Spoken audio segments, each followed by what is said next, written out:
Baru-baru ini beredar kabar seorang wanita asal Tiongkok yang bergabung dengan pasukan pertahanan Israel diruda paksa oleh rekan-rekannya.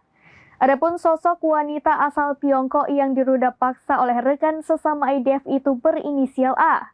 Tak hanya A, media Israel Haaretz juga mengungkap bahwa sekitar sepertiga tentara wanita Israel yang wajib militer di Gaza juga menjadi korban aksi bejat tentara IDF. Beredar kabar seorang wanita asal Tiongkok memutuskan bergabung menjadi pasukan pertahanan Israel atau IDF. Namun naas wanita tersebut justru menjadi korban ruda paksa oleh rekan-rekannya sendiri yang merupakan tentara Zionis. Melansir Al-Mashhad via Tribun News pada Jumat 2 Januari 2024, sosok wanita Tiongkok yang bergabung dengan IDF itu berinisial A. Namun tidak dijelaskan secara rinci alasan wanita berkacamata itu memutuskan bergabung dengan IDF. Dalam pemberitaan tersebut turun menampilkan wajah A yang terlihat sangat identik dengan wajah khas Asia.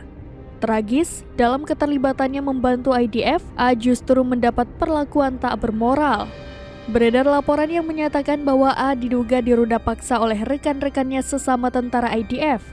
Sementara media cetak Qatar, Al-Watan membongkar skandal tersembunyi yang selama ini terjadi di kalangan tentara Israel.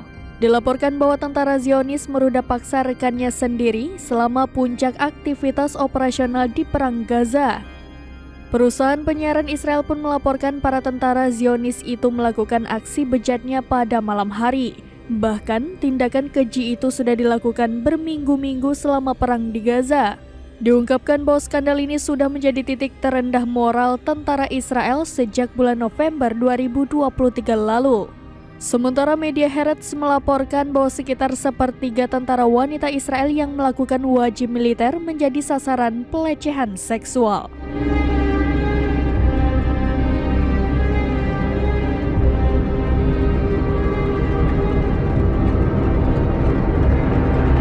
Demikian informasi terkini Syedara Lon. Saksikan terus berita lainnya di kanal YouTube Serambi News, website dan Facebook serambinews.com.